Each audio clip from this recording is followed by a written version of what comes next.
अस्सलाम वालेकुम। Paradigm shift के फोरम से मैं हूं मोहम्मद हमजा तनवीर। व्यूअर्स, आज की इस वीडियो में हम डिस्कस करेंगे मिडिल ईस्ट की एस्केलेटिंग सिचुएशन को। व्यूअर्स, जैसे कि आपको मालूम है कि 7 अक्टूबर 2023 से इसराइल ने अब तक तकरीबन 43,000 फ़लस्तीनियंस को शहीद कर दिया है। इसके साथ साथ फ़लस्तीन का जो गज़ा में मौजूद इंफ्रास्ट्रक्चर है उसको भी शदीद हद तक नुकसान पहुँचाया गया है, जिसमें हॉस्पिटल्स और स्कूल्स, इसके अलावा चर्चेज़ और मॉस्क भी शामिल हैं। व्यूअर्स, फ़लस्तीनियंस की जो डेथ्स हैं उनमें 70% रेशो वुमेन और चिल्ड्रन की है, जिससे ये ज़ाहिर होता है कि इसराइल का गज़ा में एक्चुअल एम्बिशन हमास को टारगेट करना नहीं, बल्कि जितनी भी उसकी पॉपुलेशन है उसको एथनिकली क्लींस करना है। व्यूअर्स, जब से ये एस्केलेशन हुई उस वक्त से लेके अब तक हमास इसराइल की फोर्सेस के खिलाफ डटी हुई है। इसके साथ साथ लेबनान की हिजबुल्लाह फोर्सेस और यमन की हूथी फोर्सेस भी हमास का साथ दे रही हैं बाय टारगेटिंग इसराइली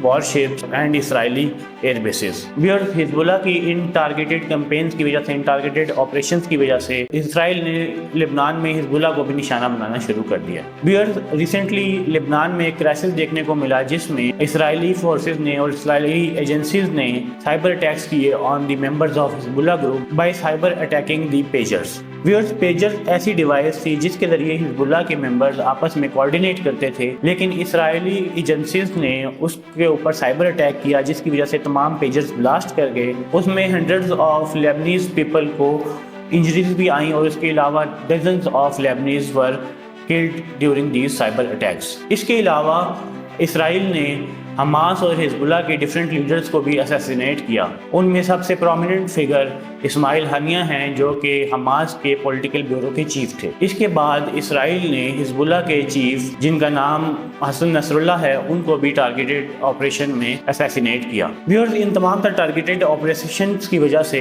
इसराइल के खिलाफ ओवर दी वर्ल्ड एक आउटरीच देखने को मिली। उसके अलावा एक और जो इसका नतीजा निकला वो ये था कि ईरान पे कंटिन्यूस प्रेशर आ रहा, उसका एक्सिस ऑफ रेजिस्टेंस है इन द मिडिल ईस्ट, जिसमें हिजबुल्लाह, हमास और हुथीज जैसे ग्रुप्स शामिल हैं। उनको सपोर्ट करने के लिए ईरानियन गवर्नमेंट पे बहुत ज़्यादा प्रेशर आ रहा था। लिहाजा ईरानियन गवर्नमेंट ने किया ये, उसने रिसेंटली इसराइल पे 200+ मिसाइल्स के जरिए अटैक कर दिए। व्यूअर्स, आपको याद होगा कि अप्रैल 2024 में भी ईरान ने इसराइल पे मिसाइल अटैक्स किए थे जो कि इतने सक्सेसफुल नहीं रहे, और उसकी वजह से ईरान को वर्ल्ड वाइड मुस्लिम जो भी कम्युनिटीज़ थी उनकी तरफ से एक बैकलैश का भी सामना करना पड़ा था।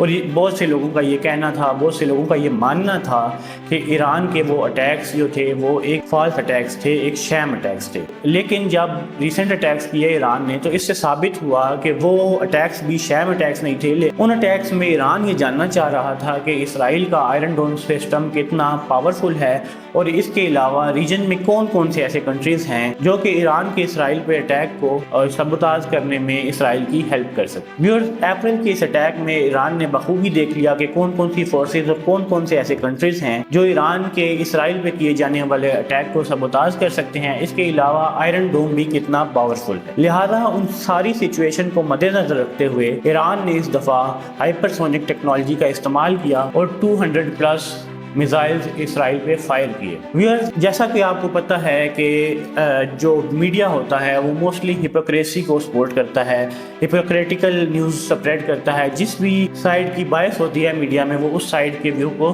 सपोर्ट करता है। तो वेस्टर्न मीडिया ने इस दफ़ा भी ये कहा कि आयरन डोम जो है वो सक्सेसफुल रहा और ईरान के जो मिसाइल अटैक्स थे उसको उसने सक्सेसफुली काउंटर कर लिया। लेकिन अगर हम ईरानियन साइड को देखें या सोशल मीडिया को देखें तो उससे पता चलता है कि ईरान ने सक्सेसफुली इसराइल की 3 एयर बेसिस को, 3 मिलिट्री बेसिस को अटैक किया, और कुछ रिपोर्ट्स के मुताबिक इसराइल के 20 F-35 त्यारे भी इस अटैक में तबाह हुए। अगर ये न्यूज़ सच है व्यूअर्स, तो ये इसराइल को एक बहुत बड़ा धचका और एक बहुत बड़ा नुकसान पहुंचा है ईरान के इन अटैक्स की वजह से। व्यूअर्स, अब हम इस सारे क्राइसिस के दूसरे एंगल को भी एनालाइज करते हैं। अगर देखा जाए तो इसराइल गुज़श्ता 1 साल से बहुत ज़्यादा क्रिटिसिज्म का शिकार है, जिसमें आल्दो के वेस्टर्न जो कंट्रीज हैं जिनमें USA, UK, फ्रांस, जर्मनी जैसे कंट्रीज शामिल हैं, उनकी गवर्नमेंट्स तो इसराइल को सपोर्ट कर रही हैं, लेकिन उनकी जो आम लोग हैं, जो उनके सिटीजन्स हैं, ان میں اسرائیل کے خلاف ایک بہت زیادہ کرٹیسزم پایا جاتا ہے، ایک بہت زیادہ آؤٹ ریج پائی جاتی ہے، اور اس آؤٹ ریج کو کم کرنے کے لیے اسرائیل بہت عرصے سے یہ چاہ رہا تھا کہ وہ اس وار کو ایکسپینڈ کرے اور ایران کو کسی نہ کسی طریقے سے اس سچویشن کے اندر، اس کرائسس کے اندر، اس وار کے اندر دھکیل کے لے آئے۔ اگر ابھی کی ہم کرائسس کو اور ابھی کی سچویشن کو اینالائز کریں تو ہمیں یہ لگتا ہے کہ اسرائیل کسی نہ کسی حد تک اپنی اس ایمبیشن میں، اپنے اس گول کو اچیو کرنے میں کامیاب ہو چکا ہے۔ ایران کے اس وار میں آ جانے سے اسرائیل کو سب سے بڑا یہ فائدہ ہوگا کہ تمام دنیا کا توجہ غزہ سے ہٹ کے ایران اور اسرائیل کے کنفلکٹ پہ شفٹ ہو جائے گی، اور اسرائیل سکسیسفلی اس ڈائیورجنس کے تھرو اپنے باقی کے گولز کو اچیو کر سکے۔ اس کے ساتھ ساتھ یو ایس اے اور اسرائیل کا ایک کولیکٹیو ایمبیشن یہ بھی ہے کہ وہ ریجن میں موجود تمام ایسے پراکسی گروپس جو کہ ایران بیکڈ ہیں یا جو اینٹائی ویسٹ ہیں، ان کو ختم کرنا چاہتا ہے، تاکہ یو ایس اے اور اسرائیل کو مڈل ایسٹ میں مزید کسی بھی خطرے کا سامنا نہ ہو۔ ویورز، آپ کو پتہ ہے کہ مڈل ایسٹ ایک ایسا ریجن ہے جہاں پہ بہت زیادہ انرجی ریسورسز ہیں، اور انرجی ریسورسز تمام ہی سپر پاورز کے لیے بہت زیادہ ضروری ہوتے ہیں۔ اسی لیے یو ایس اے بھی یہ چاہتا ہے کہ وہ اسرائیل کے تھرو حماس، حزب اللہ، ہوتھیز اور اس جیسے جتنے بھی گروپس ہیں ان کو ایک ہی دفعہ میں ختم کر دیں، تاکہ وہ اپنے تمام تر انٹرسٹ کو اچیو کر سکے اور سیکیور کر سکے۔ لیکن اس ساری ڈیولپنگ سچویشن اور کرائسس کا ایک سب سے بڑا نقصان یہ ہے کہ چائنا اور رشیا جو کہ رائزنگ سپر پاورز ہیں، جن کو آپ اس currently developing multipolar world order کے اسٹیک ہولڈرز بھی کہہ سکتے ہیں، کہ جو اس میں واقعی کسی حد تک اسٹیبلش سپر پاور بن چکی ہیں، ان کے بھی انٹرسٹ اس مڈل ایسٹرن ریجن میں ہیں۔ اگر یو ایس اے ایران، ہوتھیز، حزب اللہ اور حماس جیسے گروپس کو ٹارگٹ کرتا ہے تو اس کا مطلب یہ ہوگا کہ یو ایس اے کے تو تمام تر انٹرسٹ وہاں پہ سیکیور ہو جائیں گے، لیکن یو ایس اے کے انٹرسٹ سیکیور ہونے کی وجہ سے رشیا اور چائنا کے انٹرسٹ انسیکیور ہو جائیں گے۔ ان کو اپنے ایمبیشنز کو مڈل ایسٹرن ریجن میں اچیو کرنے کے لیے بہت سی مشکلات کا سامنا کرنا پڑے گا۔ لہٰذا یہ کہنا مشکل نہیں ہوگا کہ ایران کے اس اٹیک کی وجہ سے اور ایران کے اسرائیل کے ساتھ ڈائریکٹ کنفلکٹ میں آ جانے کی وجہ سے یہ مڈل ایسٹرن کرائسس ایک وائڈر ریجنل یا تھرڈ ورلڈ وار کی طرف بھی شفٹ ہو سکتا ہے۔ رشیا اور چائنا نے اور ترکی نے بھی، جو کہ اس مڈل ایسٹرن ریجن کا ایک بڑا اسٹیک ہولڈر ہے اور جس کا مڈل ایسٹ میں بہت زیادہ انفلوئنس ہے، ان سب نے ہی ایران کو سپورٹ کیا ہے، اور ان کا کہنا تھا کہ ایران کو رائٹ ہے کہ وہ اپنا سیلف ڈیفense کر سکے۔ لیکن اگر دوسری طرف دیکھا جائے تو اسرائیل بھی یہ کلیم کر رہا ہے کہ ایران نے اس پہ انپرووکڈ اٹیک کیا ہے، اور اسرائیلی پرائم منسٹر نتن یاہو نے بھی اپنی اسٹیٹمنٹ کے اندر یہ بات واضح کی ہے کہ ایران کو اس کے سیریس کانسیکوینسز بھگتنے پڑیں گے۔ ویورز، اگر اس ساری سچویشن کو اینالائز کیا جائے اور اسرائیلی گورنمنٹ اور آفیشلز کے بیانات کو دیکھا جائے تو یہ کہنا بالکل بھی مشکل نہیں ہے کہ آنے والے کسی بھی دن اسرائیل ایران پہ اٹیک کر سکتا ہے، اور اسرائیل اگر ایران پہ اٹیک کرے گا تو زیادہ تر چانسز یہی ہیں کہ وہ ایران کی نیوکلیر فیسلٹیز یا اس کی آئل فیسلٹیز پہ اٹیک کرے گا، جس کی وجہ سے ایران کی گورنمنٹ کو، ایران کی اسٹیٹ کو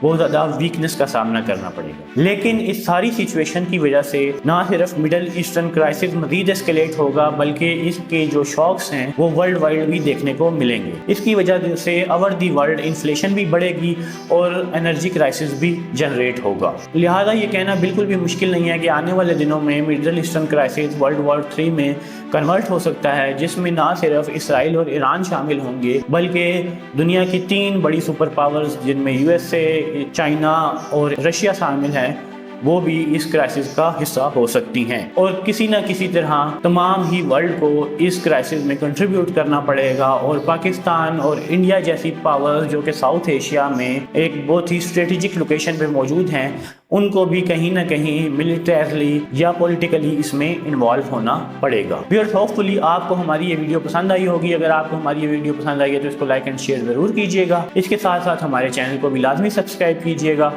اگر آپ ایک اسپائرنگ رائٹر ہیں اور آپ یہ چاہتے ہیں کہ آپ کے ریسرچ آرٹیکلز اور ریسرچ پیپرز پبلش ہوں تو do visit our website, جس کا لنک ڈسکرپشن میں گیون ہے۔ تھینک یو، اللہ حافظ۔